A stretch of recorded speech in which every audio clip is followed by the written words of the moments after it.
Discovering and Abandoning the Cathedral of Books. Diving headlong into the pages of my lifelong red clay diary, I find these notes. They are both actual and true. The spindly, used and tape-repaired, thin-wheeled bicycle is my rocket machine to all parts of the city of Tuscaloosa in the 1950s. I can hop on that black spider vehicle and escape Eastwood Avenue, Northington Campus, and all points east, and ride westward down the breeze toward downtown and freedom for a few hours. I yank the front of the bike up to climb curbs, skid parallel to railroad tracks, nearly lose control, then cross several more tracks diagonally to get to the main street of Tuscaloosa. First stop, the Cathedral of Books, the Tuscaloosa County Library, where the 19th century Freedman home houses all there is of a public library for the town. Climbing the stairs is like ascending the steps of a Mayan pyramid, for from the top I can turn and survey passing traffic and pedestrians in the sure knowledge that wherever they are headed, it cannot possibly be as exciting as where I am going. Poor peasants. Inside the library, it is quiet and creaky, and the odor of musty books is everywhere. Rubber-stamped tramping upon library file cards is about the loudest noise.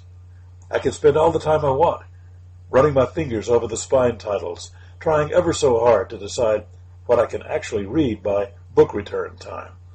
How will I ever possibly get to read all those books, go to all those special places that the poor, deprived pedestrians and motorists outside cannot even imagine? I head for the science section, reading all the astronomy and simplified physics books I can get my hands on. Books by Willy Ley, Chesley Bonstell, George Gamow, Isaac Asimov. Then go for the adult fiction area and pick out the authors I have already fallen in love with. Aldous Huxley, George Orwell, Max Schulman, Thorne Smith. Authors who aren't really writing fiction at all. They are writing about what I know now, what I know might happen, what I hope won't happen, what I pray will happen. Then poetry, making friends with Robert Frost and Sarah Teasdale and Carl Sandburg and James Whitcomb Riley, and on to theater scripts, plays by Dylan Thomas, Arthur Miller, Tennessee Williams, and then science fiction. Ray Bradbury and his followers, Arthur C. Clarke, Shirley Jackson, Robert Heinlein, Frederick Brown, and Ray Bradbury again. After reading every science fiction book in the library, I find I need more. Is this all there is? Are there no other books in the universe? Scouring the shelves each time I go to the Cathedral of Books, I finally realize I have read everything I'll ever want to read of what is there. The librarians are of no help. They can't understand my passion for more because I don't know how to tell them what more is. So I finally stopped visiting the Tuscaloosa County Library. For two reasons, actually. I have read everything I care to read there. But primarily, I do not want to return the books I read. It is very difficult to tumble headlong into a book, fall in love with it, live it, then have to return it to the care of impersonal strangers. The book is my adopted child. How can I return a child? Once born into my hands, once born by my hands, the child is my responsibility. The solution comes soon enough. Out of sheer desperation, I discover the secret of lunch money. Mother gives me lunch money each day so that I can eat heavy, chewy buns and glug pasteurized, homogenized Perry's Pride milk and scarf macaroni and cheese in the Tuscaloosa High School lunchroom. None of this tastes as good as words, written words. It doesn't take long to realize, with the stretch of ethics and logic, that Mother's lunch money is a gift to me to do with as I please. I don't really have to eat. This will leave me with enough money to buy a book or two a day. So, the Cathedral of Books transplants itself to the drugstore and the dime store, where 25-cent paperback books are available by the hundreds.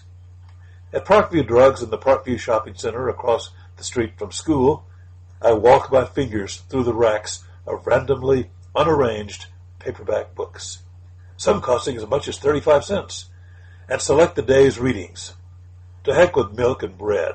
Men, or teenage boys, cannot live by milk and bread alone, much less government surplus macaroni and cheese. The great thing about the paperback book racks is there's only one title of each book at any one time, and they are never alphabetized or arranged by subject, as they are at the library. Therefore, I have to go through each and every book one by one, reading the short blurbs on the front cover and the longer blurbs on the back, then the come-on blurb on the front page, to find out what each book is about. This means I'm exposed to many, many subjects and authors I would never have known about at the library. I have to learn a little of everything to find out anything. I buy books I have never heard about because of those blurbs, and mainly because of the lurid covers each title sports. Illustrators are assigned the task of making the customer want to purchase the book. So even the most serious titles display scantily clad women and action-packed scenes that often are not even found inside the books. But it works. I read widely and eclectically because of those lurid pictures and come-on blurbs. I feel quite sorry for anybody who doesn't know the joy of randomly browsing through hundreds of subjects and titles, learning more and being exposed to more than teachers can possibly imagine or control. My self-education is a joy and a spine-tingling challenge. I must sacrifice something to get what I want.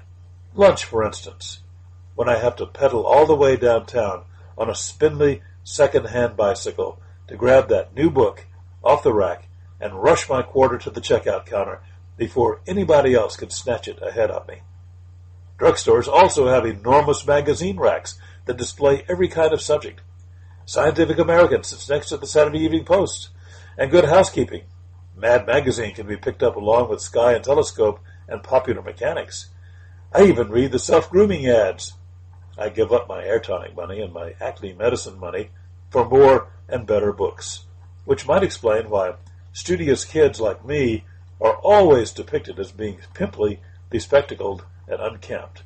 We are. No matter. I get what I want, and I don't hurt anybody in the long run. I believe my mother forgives me too, for she knows that words give me more pleasure than food and grooming. Of course, if I go too long without using soap, she will draw the line.